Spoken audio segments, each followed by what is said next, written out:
ونصلي ونسلم على رسوله الكريم أما بعد أعوذ بالله من الشيطان الرجيم بسم الله الرحمن الرحيم الذين جاهدوا فينا لنهدينهم سبلنا صدق اللہ مولانا العظیم۔ معزز خواتین و حضرات، پچھلے جمعۃ المبارک کے خطاب میں ہم نے اللہ رب العزت کی توفیق اور اس کی عنایت سے حضور سیدنا غوث العظم شیخ عبد القادر محی الدین جیلانی رضی اللہ تعالی عنہ کے مقام غوثیت کا ذکر کیا تھا۔ آج ہم انشاءاللہ تعالی پروگرام کے مطابق چند کلمات آپ کی ریاضت و مجاہدہ کی نسبت عرض کرنا چاہتے ہیں۔ قرآن مجید میں یہ واضح طور پر اعلان کیا گیا کہ الذین جاہدوا فینا، وہ لوگ جو ہمارے اندر مجاہدہ کرتے ہیں، یعنی ہماری معرفت، ہمارے قرب و وصال اور ہماری بارگاہ تک رسائی کی خاطر مجاہدہ کرتے، ریاضت کرتے، محنت اور مشقت کرتے، لنہدینہم سبلنا، تو ہم ان پر اس کے نتیجے میں ضرور بالضرور اپنے راستے کھول دیتے۔ یہاں ایک لطیف نقطہ قابل توجہ، اور وہ یہ کہ عام انسان یہ سمجھتا ہے کہ کسی منزل کی طرف جانے والا راستہ تو ایک ہی ہو سکتا، صحیح راستہ ایک ہی ہو سکتا، اور دوسرا یہ کہ اگر کئی راستے بھی ہوں تو ایک مسافر تو اپنی منزل تک ایک ہی راستے سے پہنچے گا، وہ تو کئی مختلف راستوں سے نہیں جا سکتا۔ ایک شخص کو اپنی منزل تک پہنچنے کے لیے ایک ہی راستے کی ضرورت ہوتی ہے۔ یہاں ارشاد فرمایا گیا الذین جاہدوا فینا لنہدینہم سبلنا۔ سبیل عربی زبان میں راستے کو کہتے ہیں، اور سبل اس کی جمع ہے۔ سبل کا معنی ہے راستے، اور عربی کا قاعدہ یہ ہے کہ جب جمع کی اضافت ہوتی ہے، جس طرح کہ اس آیت کریمہ میں ہے سبلنا یعنی ہمارے راستے، تو پھر وہ استغراق اور کلیت کا فائدہ دیتی ہے، یعنی اس سے مراد پھر یہ ہوتا ہے کہ سارے کے سارے راستے۔ جب جمع کو مضاف کر دیا جاتا ہے اور مضاف الیہ بھی جمع ہے، یعنی ہمارے راستے، تو اس سے مراد چند راستے نہیں بلکہ وہ سارے راستے جو ہماری بارگاہ تک آتے ہیں۔ اپنے اندر مجاہدہ کرنے والوں پر ہم سارے کے سارے راستے کھول دیں، اور سارے کے سارے راستوں کے کھل جانے کا مطلب کیا ہے کہ جب تک وہ پردے، وہ حجابات جو بندے اور خالق کے درمیان حائل ہوتے ہیں، اور حائل ہوتے ہیں اس وجہ سے کہ وہ قرب الہی میں مانے ہوتے، وصال الہی میں مانے ہوتے، اللہ کی بارگاہ تک رسائی پانے میں رکاوٹ ہوتے، حصول معرفت میں سد راہ ہوتے، وہ پردے جب تک سارے کے سارے پردے جب تک اٹھا نہ دیے جائیں تب تک سارے راستے کھل نہیں سکتے۔ تو راستوں کا کھلنا اس بات کا تقاضا کرتا ہے کہ وہ سارے حجابات اٹھا دیے جائیں۔ گویا اللہ رب العزت کا ارشاد یہ ہوا کہ وہ لوگ جو ہمارے اندر مجاہدہ کرتے، ریاضت، محنت اور مشقت کرتے، ہم وہ سارے پردے جو بندے اور اللہ کے درمیان حائل ہیں اٹھا کر اپنی طرف آنے والے سارے راہ ان پر کشادہ کر دیتے۔ سارے پردے اٹھا کر سارے راہ کیوں کشادہ ہوتے؟ اس کا مقصد یہ ہوتا ہے کہ اللہ رب العزت کی بارگاہ سے جتنی نوازشات، جتنی عنایات اور جتنی قسموں کا لطف و کرم اور احسان ہو سکتا ہے، سارے راستوں کے کھول دینے کا معنی یہ ہے کہ پھر کوئی عنایت ہم ان سے چھپا کے نہیں رکھتے، ہم اپنی ساری عنایتیں ان بندوں کے لیے عام کر دیتے، اپنی ساری شفقتیں، ساری رحمتیں، لطف و کرم کی ساری صورتیں، سارے احسانات اور سارے انعامات اپنے اس بندے پر وا کر دیتے، کھول دیتے،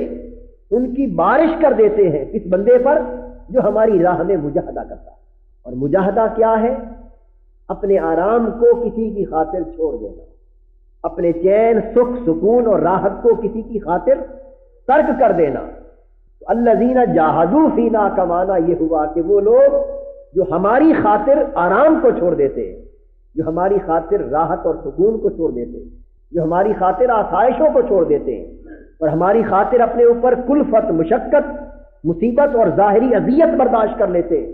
تو جو ہماری خاطر اتنا کچھ کرتے ہیں ہم ان کی خاطر ساری نوازشوں کی بارش کر دیتے ہیں اور ان سے کچھ بھی چھپا نہیں رکھتے اور کچھ بھی بچا کر نہیں رکھتے۔ اللہ رب العزت نے اس آیت کریمہ میں اپنے اور اپنے بندوں کے مابین اس مجاہدے اور مشاہدے کے تعلق کو بیان فرمایا۔ چنانچہ دنیا ولایت میں اللہ کا کوئی برگزیدہ ولی آج تک ایسا نہ ہوا کہ جس نے زندگی میں مجاہدات نہ کیے ہوں، محنت و مشقت اور ریاضت نہ کی ہوں، اس لیے کہ بڑی منزل کبھی بھی محنت کے بغیر میسر نہیں آتی، بڑے درجات کبھی بھی مشقت اور مجاہدے کے بغیر میسر نہیں آتے، حتیٰ کہ وہ اللہ کے برگزیدہ اولیاء جن کو اللہ رب العزت نے عالم ارواح میں ولایت عطا کر دی اور وہ مادر زاد ولی تھے، یعنی پیدائش کے وقت سے ہی مرتبہ ولایت پر فائز تھے، وہ مادر زاد ولی ہو کر بھی مجاہدے میں سے پھر بھی گزرے تاکہ ان کے درجات ولایت میں حسب ضرورت ترقی ہو سکے۔ سیدنا غوث العظم شیخ عبد القادر جیلانی رضی اللہ تعالی عنہ ان اکابر اولیاء میں سے ہیں کہ جن پر عبادات، ریاضات اور مجاہدات ختم ہو گئے۔ یہ بات قابل توجہ ہے کہ آپ نے ولایت اور مجاہدہ دونوں چیزیں وراثت میں پائی، دونوں چیزیں آپ کو پیدائشی طور پر ملی، ولایت بھی پیدائشی ملی اور مجاہدے کا ذوق بھی پیدائشی طور پر ملی، اس لیے کہ آپ کے والد گرامی حضرت سید ابو صالح موسیٰ جنگی دوست رحمۃ اللہ تعالی علیہ خود بہت برگزیدہ ولی اللہ اور صاحب تقویٰ اور صاحب مجاہدہ بزرگ، ان کے مجاہدے کا یہ عالم تھا۔ ایک روز جنگل میں جا رہے، ابھی آپ کی شادی نہ ہوئی، یعنی ان کی جوانی کا عالم، اور یہ مجاہدہ اور تقویٰ ان کے عالم شباب میں، جوانی کا تقویٰ۔ جنگل میں جا رہے ہیں اور طویل عرصہ گزر گیا تھا، مجاہدے میں کچھ کھایا نہ تھا، بھوک کی شدت تھی۔ اچانک ایک ندی کے کنارے یا ندی میں ایک سیب پڑا ہوا نظر آیا، وہ پانی کے بہاؤ کے ساتھ وہاں تک پہنچا تھا۔ آپ نے دائیں بائیں دیکھا، اس کا کوئی مالک نظر نہ آیا، دیکھا کہ کہیں سے آ رہا ہے، اللہ کے اذن سے اس کو اٹھا کر کھا لیا۔ جب کھا چکے تو خیال آیا کہ میں نے تو اس کے مالک سے اجازت نہیں لی، ایک سیب کھا لیا اور سوچا کہ میں نے تو اس کے مالک سے اجازت نہیں، اور ہم ہیں کہ سب کچھ کسی اور کا لوٹ کھاتے ہیں اور پرواہ تک نہیں، اور بات پھر بھی ہم تقویٰ کی کرتے ہیں، تدین اور دینداری کی کرتے ہیں اور طہارت کی کرتے ہیں اور شکوہ دعاؤں کے قبول نہ ہونے کا کرتے ہیں۔ حضور علیہ الصلوۃ والسلام نے ارشاد فرمایا کہ جو شخص ایک لقمہ حرام کا اپنے اندر داخل کرتا ہے، رزق حرام کا ایک لقمہ کھاتا ہے، 40 دن تک اس کی دعائیں اللہ کی بارگاہ میں نہیں پہنچتی، 40 دن تک اس کی دعائیں استجابت سے محروم ہو جاتی، راستے میں معلق ہو جاتی۔ صحابہ کرام نے پوچھا حضور صلی اللہ علیہ وسلم کوئی ایسا گر فرمائیے، ایسا راز عطا کیجئے کہ جس سے انسان مستجاب الدعوات ہو جائے، یعنی جو دعا کرے اللہ کو قبول ہو جائے، دعا جو بھی کرے وہ پوری ہو جائے، کوئی ایسا راز بتائیے، ایسا وظیفہ بتائیے۔ حضور علیہ الصلوۃ والسلام نے فرمایا اگر مستجاب الدعوات ہونا چاہتے ہو تو ہمیشہ اور ہمیشہ صرف رزق حلال کھایا کرو، اگر رزق حرام سے کلیتاً بچ جاؤ تو تمہاری کوئی دعا قبولیت سے نیچے نہ رہے۔ یہ روح دین ہے اور روح تقویٰ ہے اور روح طہارت۔ آپ کو خیال آیا کہ میں نے تو مالک سے پوچھا نہیں، چنانچہ اسی سمت چل پڑے جدھر سے وہ سیب پانی کے بہاؤ کے ساتھ آ رہا۔ چلتے چلتے طویل سفر کیا، دیکھا کہ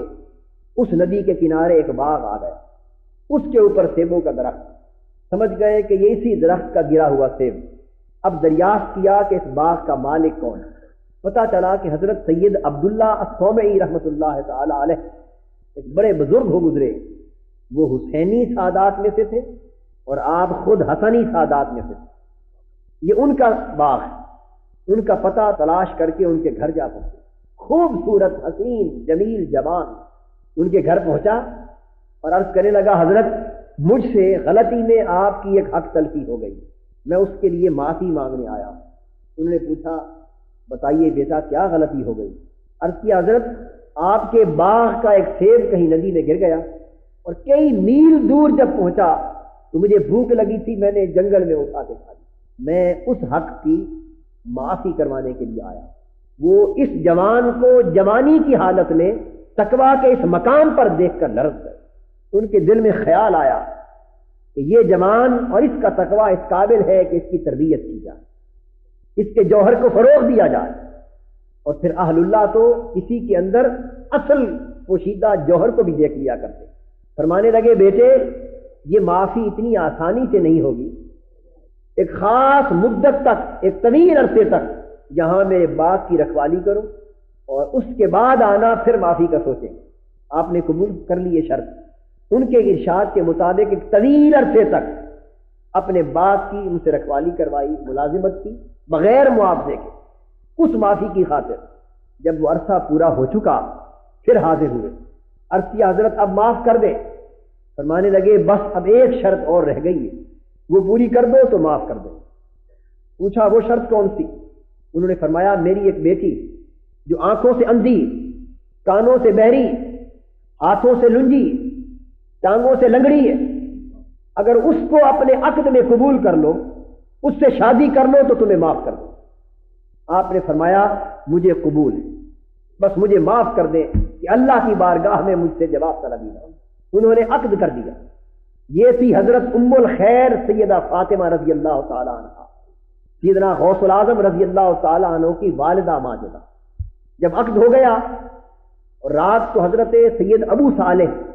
اپنی زوجہ محترمہ کے پاس پہنچے تو دیکھا کہ وہ تو ایک صحیح الاطراف جسمانی سلامتی کی حامل ایک خوبصورت دوشیزہ ہے جو بستر پہ بیٹھی۔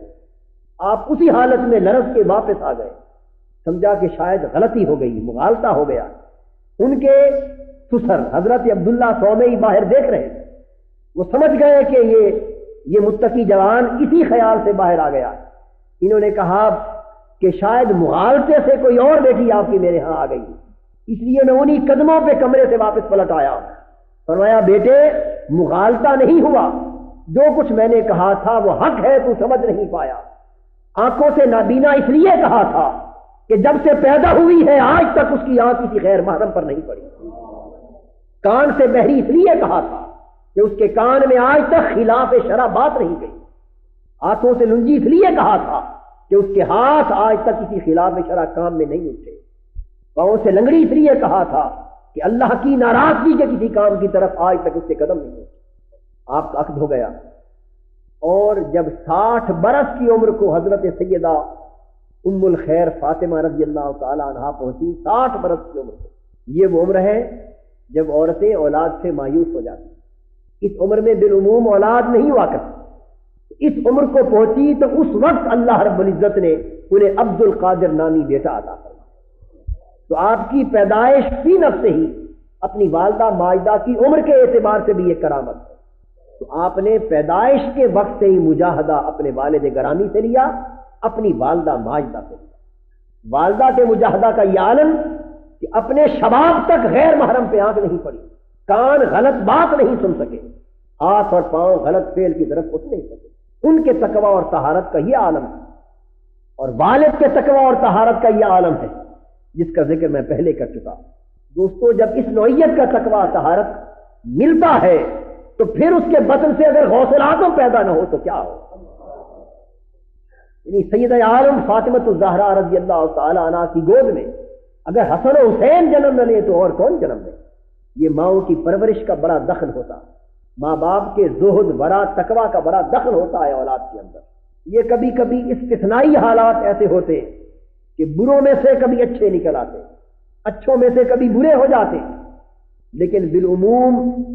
والدین کا تقویٰ، طہارت، حسن نیت، حسن عمل، مجاہدہ، زہد اور ورع کبھی رائے گاہ نہیں جاتا، وہ اپنا اثر اپنی اولاد میں منتقل کرتا۔ پھر یہ الگ بات ہے کہ تربیت بہتر ہو جائے تو وہ جوہر اولاد میں قائم رہتا بلکہ فروغ پذیر ہوتا رہتا ہے، اور اگر تربیت اور ماحول غلط مل جائے تو جوہر وراثتاً منتقل ہوتا ہے لیکن ضائع ہو جاتا ہے۔ یعنی جوہر وراثتاً منتقل ہوتا ہے، بالعموم منتقل ہوتا ہے، لیکن آگے ماحول اس کو نکھارنے کا مل جائے تو جوہر نکھر جاتا، ماحول اس کو خراب کرنے کا مل جائے تو جوہر رہ جاتا، ضائع ہو جاتا۔ تو پیدائش کے وقت سے آپ کو اللہ رب العزت نے مجاہدہ عطا کیا، اور آپ کے مجاہدے کا عالم اور پیدائشی ولایت کا عالم کیا کہ جب آپ کی ولادت ہوئی، پیدائش کے پہلے دن سے صبح طلوع فجر سے لے کر غروب آفتاب تک ماں کا دودھ نہ پیتے، پیدائش کے دن سے لے کر اپنی پیدائش کے ماہ رمضان میں پورے روزے رکھے، عید کے چاند کے طلوع کی خبر نہ ملی، لوگ شک میں پڑ گئے اہل بغداد، کوئی کہے طلوع ہو گیا، کوئی کہے نہیں ہوا، ایک شک پیدا ہو گیا کہ عید کی جائے یا نہ کی جائے۔ جب کوئی یقینی شہادت میسر نہ آ سکی تو بعض سمجھدار اہل بغداد کہنے لگے اگر کوئی یقینی شہادت میسر نہیں تو ابو صالح کے گھر جاؤ، ان کا بیٹا عبد القادر اگر دن کو دودھ پی رہا ہو تو سمجھو عید ہے، نہ پی رہا ہو تو سمجھو رمضان۔ سیدنا غوث العظم رضی اللہ تعالیٰ عنہ کی پیدائشی ولایت اور پیدائشی مجاہدہ کا عالم،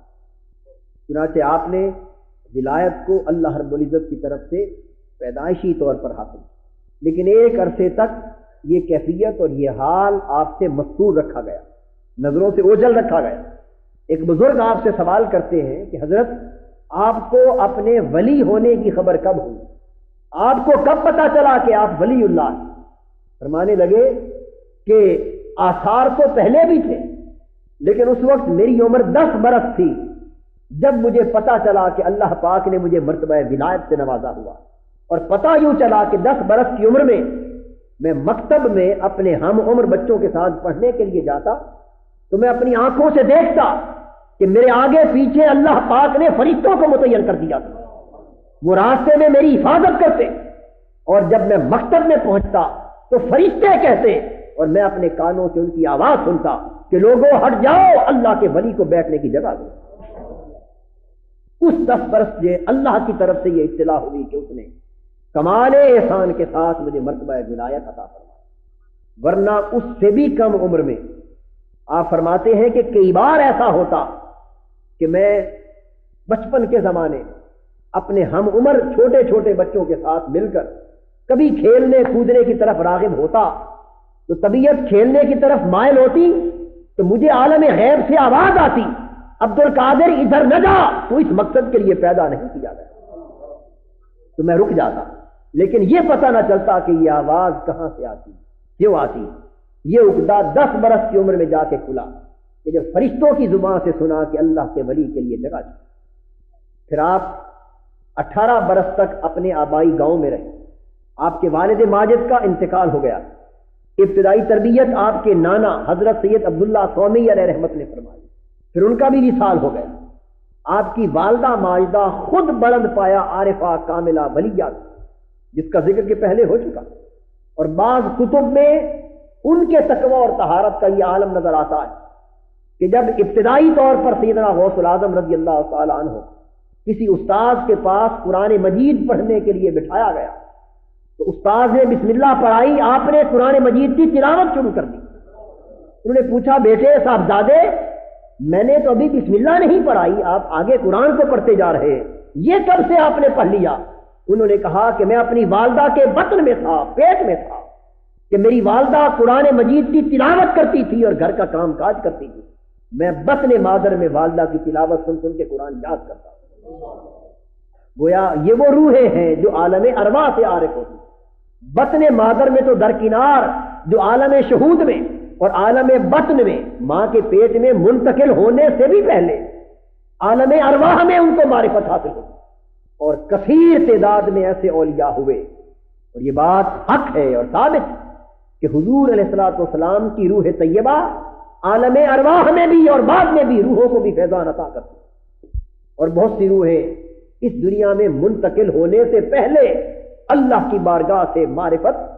اور وصال الہی کی ولایت حاصل کر کے آئی۔ 18 برس کی عمر میں آپ بغداد منتقل ہو گئے مزید اعلیٰ تعلیم کے لیے اور مزید ریاضت اور مجاہدے کے لیے بغداد آئے تو اس وقت یہاں اولیاء کرام اور بڑے بڑے عرفاء کرام کی مجلسیں گرم، حضرت شیخ حماد دباس رحمۃ اللہ تعالی علیہ کی مجلسوں میں بیٹھنا شروع کیا، جن کا ذکر میں پچھلے خطبہ جمعہ میں کر چکا ہوں۔ پھر حضرت شیخ ابو سعید مبارک المخزومی رحمۃ اللہ علیہ، وہ جلیل القدر فقہائے عصر میں سے تھے،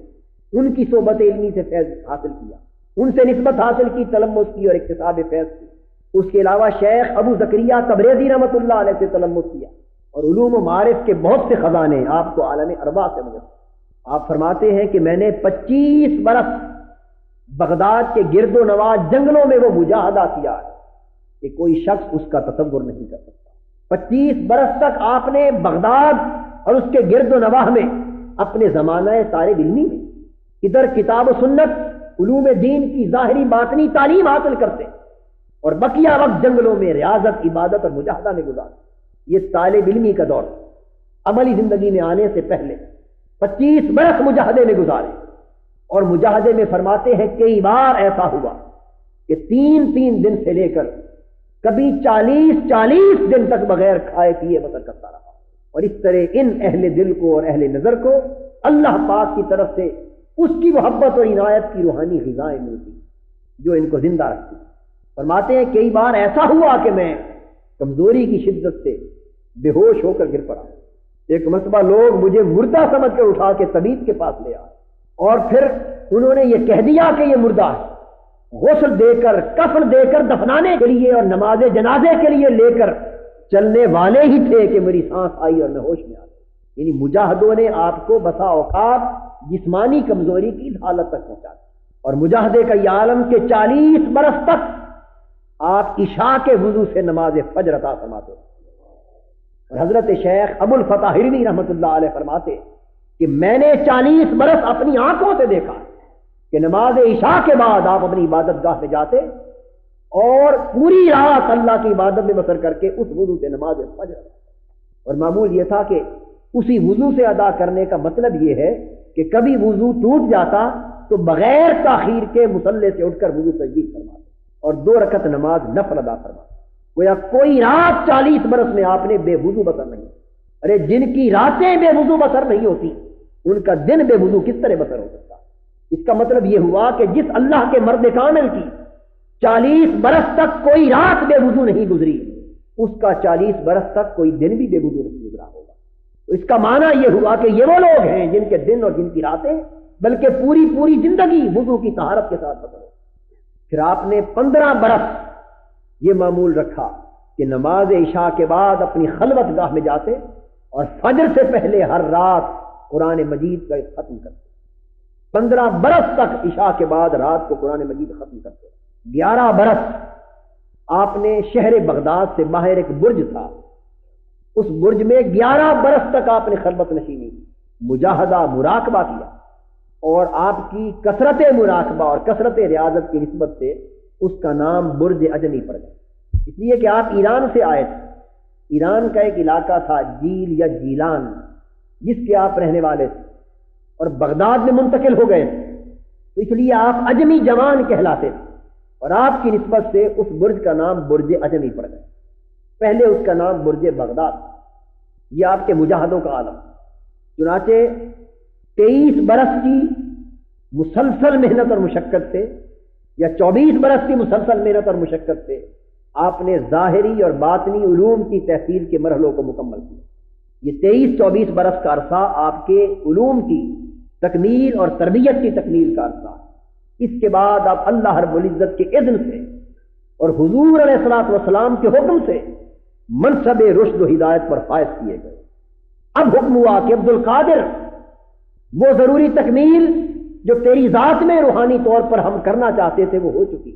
اب خلق خدا کو تکمیل کی طرف لانے کے لیے متوجہ ہو، اب خلق خدا کی طرف آ۔ آپ نے عرض کیا عالم روحانیت میں کہ میں اپنی اصلاح کروں، اپنے حال کی حفاظت کروں یا خلق کی طرف دھیان کروں؟ اس پر آپ فرماتے ہیں کہ میں متأمل تھا کہ اگر خلق خدا کی طرف متوجہ ہو گیا تو شاید اپنے حال کی طرف توجہ ہٹ جائے، اور اپنے حال کی حفاظت جو میں نے اتنی طویل مدت تک محنت اور مجاہدہ کر کے حاصل کیا، شاید اس کی حفاظت میں کمی رہ جاؤ۔ اس پر اللہ رب العزت نے 70 مرتبہ وعدہ کیا، مجھ سے 70 مرتبہ وعدہ کیا کہ عبد القادر تو خلق خدا کے حال کو سنوار، ہم تیرا حال کبھی بگڑنے نہ دیں گے۔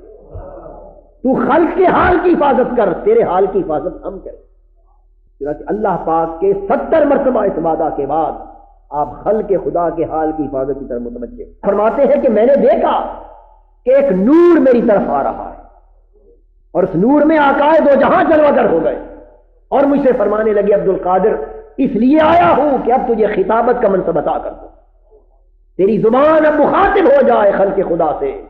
اور وہ راز ہائے سربستہ اور وہ معارف و معالم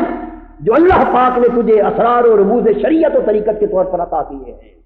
اب خلق خدا کی بہتری کے لیے انہیں عام کرنا شروع کر۔ میں متأمل ہوا، عرض کیا حضور میں زبان کس طرح کھولوں؟ میں عبد القادر منہ کھول۔ میں نے حضور کے حکم سے منہ کھولا، حضور نے 7 مرتبہ کچھ پڑھ کر اپنا لعاب دہن میرے منہ میں ڈالا۔ حضور کے ساتھ پیچھے حضرت علی شیر خدا رضی اللہ تعالیٰ عنہ، وہ بھی جد امجد ہے۔ حضور کے بعد وہ حاضر ہوئے، عرض کی عبد القادر زبان کھول۔ میں نے منہ کھولا، انہوں نے 6 بار اپنا لعاب دہن میرے منہ میں ڈالا۔ مجھے خیال آیا کہ یہ بھی 7 مرتبہ ڈالتے حضور کی سنت کے مطابق، لیکن مان جواب مل گیا کہ نہیں، حضور کی برابری ممکن نہیں۔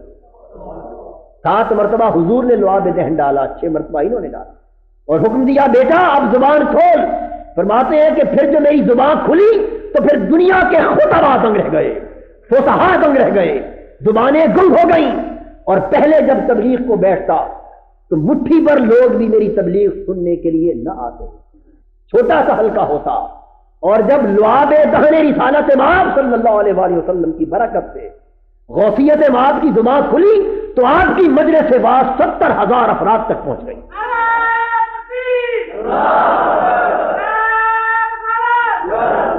70,000 افراد تک پہنچ گئی۔ پھر مجلس واعظ کی جگہ تنگ پڑ گئی، وہ مدرسہ جہاں آپ کی مجلس واعظ ہوتی وہ چھوٹا ہو گیا۔ پھر شہر کے باہر بڑی عیدگاہ تھی، آپ وہاں منتقل ہو گئے، پھر وہ جگہ بھی تنگ ہو گئی۔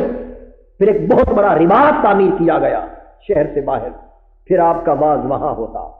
اور پھر اولیاء کرام عرفاء اعظام اور مشاہدہ کرنے والے فرماتے ہیں کہ 70,000 تک تو صرف افراد شرکت کرتے آپ کی مجلس میں، رہ گئے جنات اور ملائکہ اور اولیاء کرام کی روحیں جو شرق سے غرب تک غیبی طور پر شرکت ہوتی ہے، ان کی تعداد کا اندازہ ہی۔ آپ کے صاحبزادے آپ کی مجلس واعظ میں بیٹھے، آپ خطاب فرما رہے، یکایک انہوں نے اپنا چہرہ آسمان کی طرف دیکھا، اور تھوڑی دیر کے بعد ایک چیخ نکلی اور بے ہوش ہو کر گر پڑے۔ آپ نے پوچھا بیٹا کیوں، کیا ماجرا ہو گیا؟ جب وہ ہوش میں آئے عرض کرنے لگے ابا جان آپ کے خطاب کے دوران اوپر سے میں نے کچھ آوازیں سنی، وہ بھی صاحب معرفت صاحب نظر، میں نے جو آنکھ اٹھا کر دیکھا تو اللہ کی عزت کی قسم یہ 70,000 افراد یا زمین کی اس مخلوق کی تعداد کیا تھی؟ میں نے دیکھا کہ ہر سو آسمان فرشتوں سے بھرا پڑا ہے، جنات سے بھرا پڑا ہے، ارواح اولیاء سے بھرا پڑا ہے، رجال الغیب سے بھرا پڑا ہے، اور آپ کا خطاب سننے کے لیے اللہ کی غیبی مخلوق جوگ در جوگ صاحبان کی طرف بنی کر۔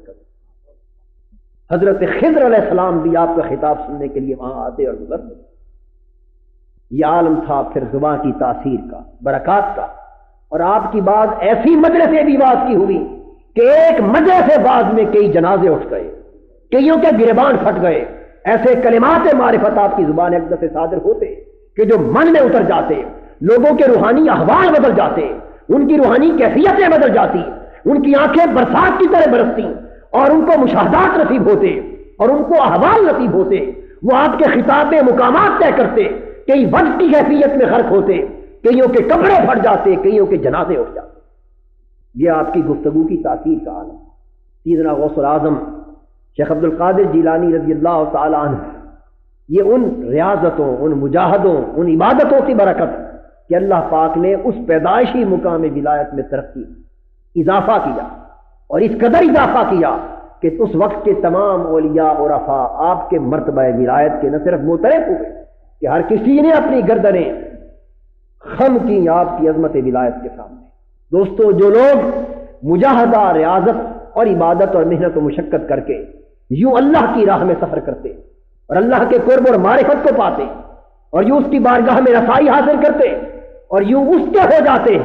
پھر وہ ذات جب مقام مشاہدہ پر انہیں فائز کرتی اور حجابات کو اٹھاتی ہے تو پھر وہ فرش پر بیٹھتے ہیں اور آج تک کی ساری بلندیاں ان کی ایک نگاہ میں ہوتی ہیں، لوح محفوظ کے احوال ان کے سامنے ہوتے ہیں، تقدیریں اپنی آنکھوں سے پڑھتے ہیں۔ چنانچہ آپ کا اکثر و بیشتر معمول یہ تھا کہ 20 روز 30 روز یا 40 روز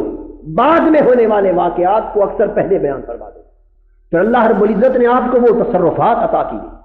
اس مجاہدے کی برکت اور وہ کمالات روحانی عطا کیے کہ ان جیسے کمالات آج تک امت مسلمہ کے اور بنی اسرائیل کے اولیاء میں سے کوئی مرد ولی حاصل نہ کر۔ دریائے دجلہ میں طغیانی آ گئی، شہر بغداد میں سیلاب آ گئے، لوگ پریشان حالات کی خدمت اقدس میں حاضر تھے۔ عرض کیا حضرت، دریائے دجلہ کی طغیانی نے شہر کو تباہ کر دیا۔ آپ اسی وقت اپنا عصا لے کر اٹھے، لوگوں کے ساتھ دریائے دجلہ کے کنارے تک ایک طرف سے پہنچے اور دریائے دجلہ کے کنارے اپنے عصا کو گاڑ کر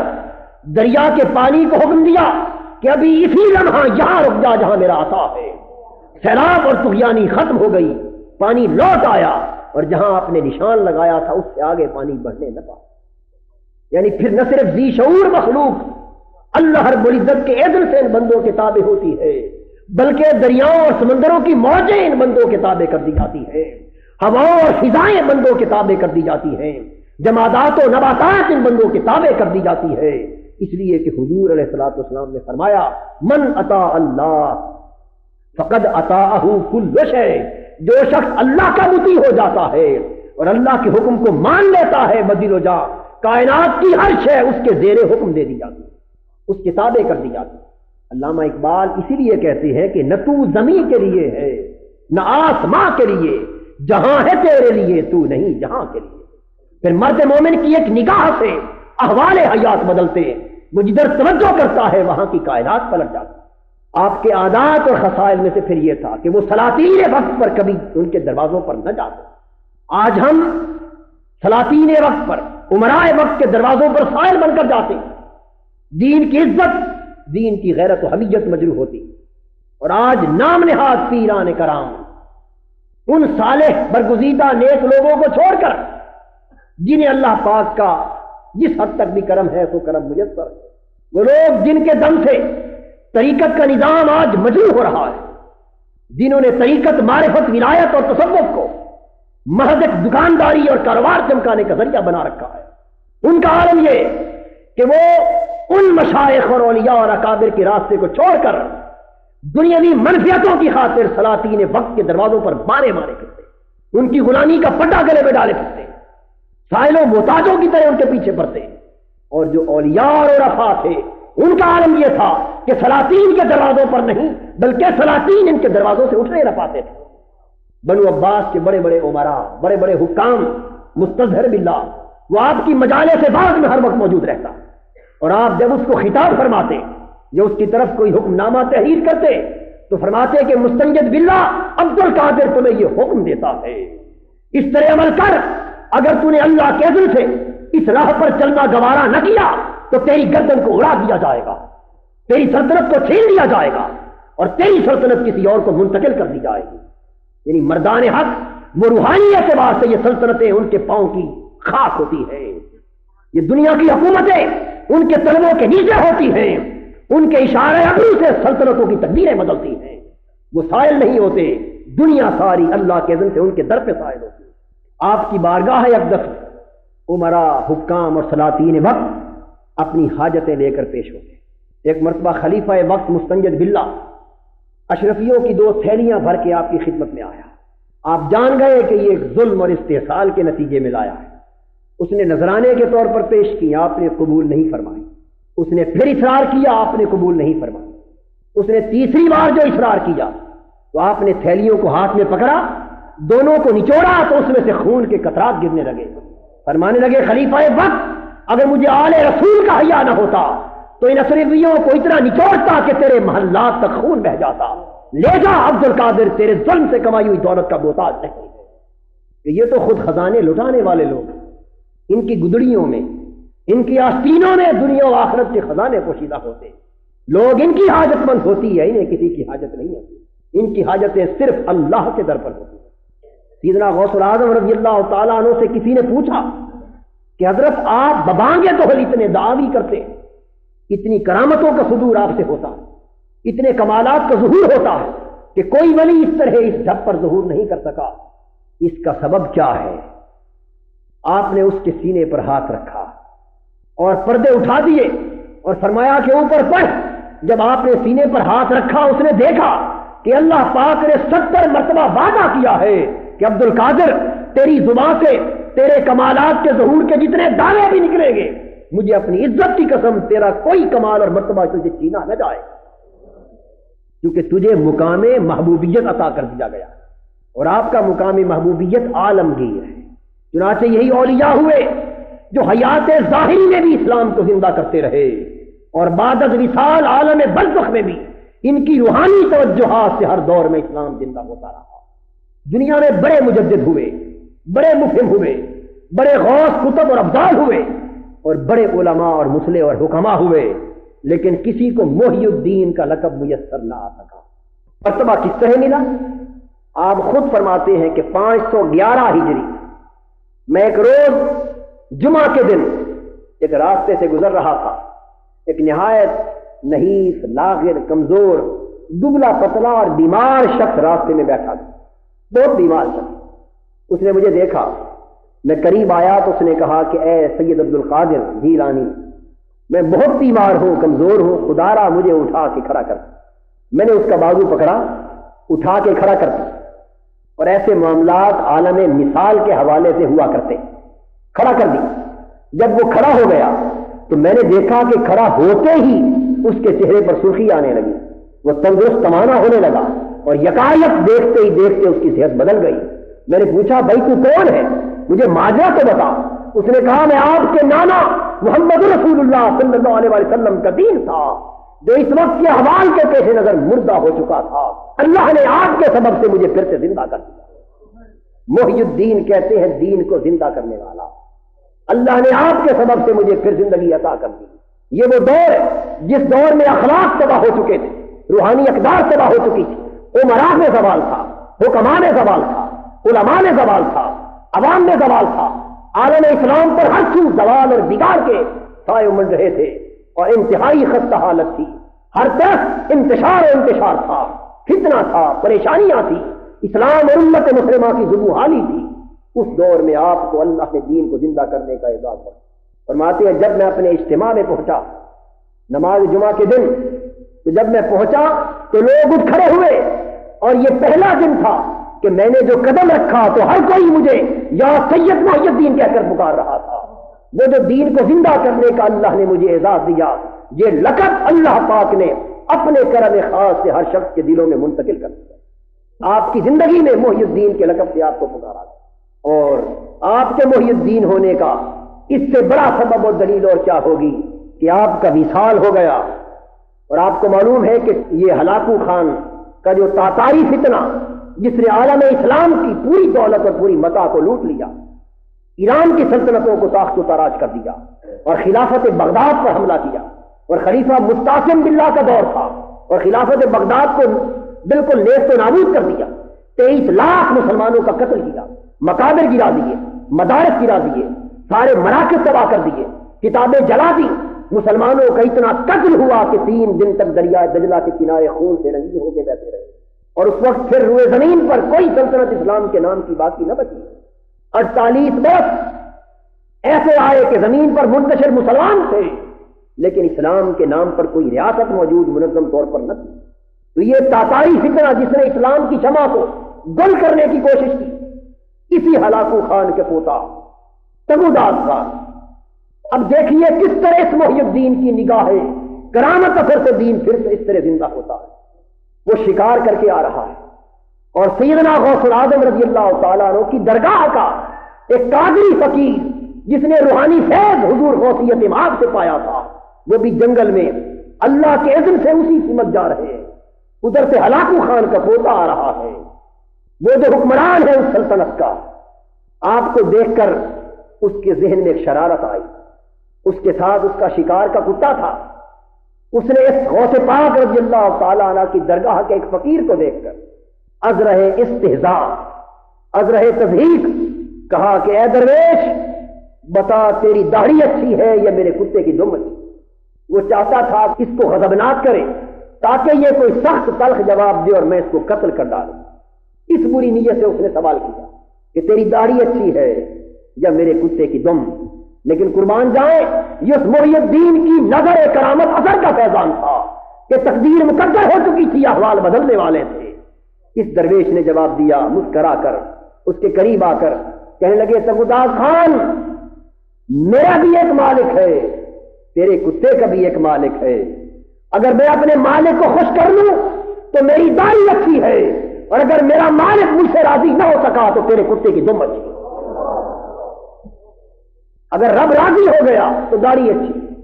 اور میں اپنے رب کو راضی نہ کر سکا اپنی غلامی سے، اپنی بندگی سے، اپنی عبادت سے، اپنی نیات مندی سے، تو پھر تیرے کتے کی دم اچھی کہ کم سے کم تیری خدمت تو کر رہا ہے. بس اس الفاظ کے سننے کی دیر تھی اس کی کایا پلٹ گئی، اس کے احوال قلبی بدل گئے. وہ اسلام کی طرف راغب ہو گیا. اس نے آپ کو ساتھ لیا،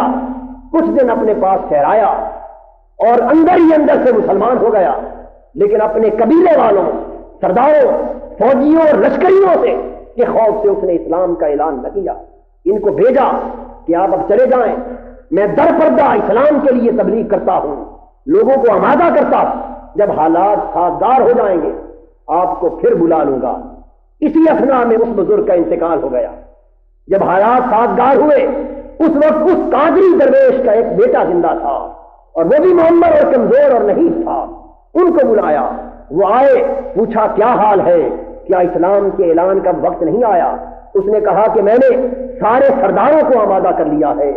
سارے لشکریوں کو آمادہ کر لیا ہے، بس ایک لشکر کا سپہ سالار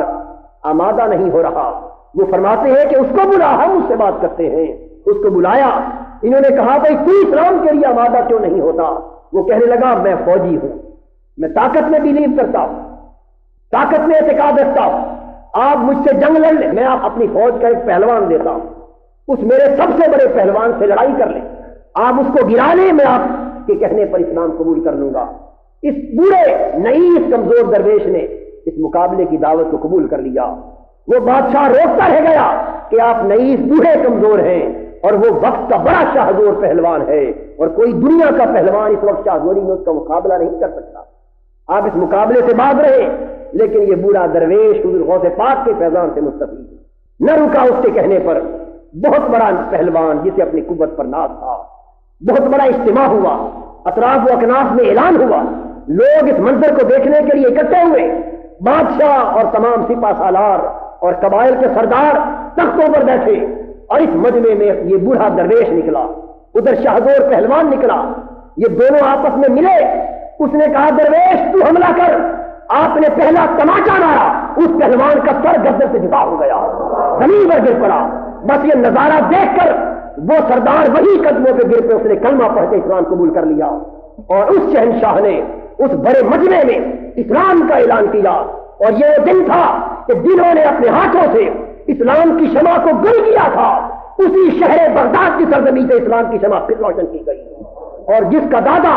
شمع اسلام کو گل کر کے گیا تھا، اسی کے پوتے سے کے ہاتھوں سے شمع اسلام کے روشن ہونے کا پھر سے آغاز ہو گیا. یہی وہ تصور ہے جس کو علامہ اقبال کہتے ہیں کہ پاسباں مل گئے کعبے کو صنم خانے سے. پاسباں مل گئے کعبے کو صنم خانے سے. جنہوں نے کعبے کو صنم خانے میں بدلا تھا، انہی کی آنے والی آئندہ نسلوں نے پھر کعبے کی طہارت کو بحال کر دیا. تو غوث پاک رضی اللہ تعالیٰ عنہ کا یہ فیض نہ صرف حیات ظاہری میں تھا بلکہ حیات برزخی میں جاری و ساری رہا. اور دوستو مردان حق جہاں جہاں ڈیرا جماتے ہیں ان کی حیات ظاہری بھی فیضان باطنی کا مرکز و سرچشمہ ہوتی ہے. اور جب وہ وصال کر جاتے ہیں، کسی کو دکھائی دے یا نہ دے، کسی کی سمجھ میں بات آئے یا نہ آئے، کوئی احساس کر سکے یا نہ کر سکے، اور کوئی محسوس کرے یا نہ کرے، لیکن یہ بات حق ہے کہ وہ زیر زمین اپنے اپنے مزارات میں اپنی روحانی توجہ سے حوال کی خبر رکھتے ہیں، ان کا روحانی فیض جاری و ساری رہتا ہے اور ہزاروں روحوں تک ان کا فیض پہنچتا رہتا ہے، اور ان کی برکتوں سے اللہ پاک اپنے دین کو زندہ و سلامت رکھتے ہیں۔ اللہ رب العزت ہمیں مردان حق کے مقامات کی معرفت اور ان کی راہ پر چلنے کی توفیق عطا فرمائے۔ وما علینا الا البلاغ۔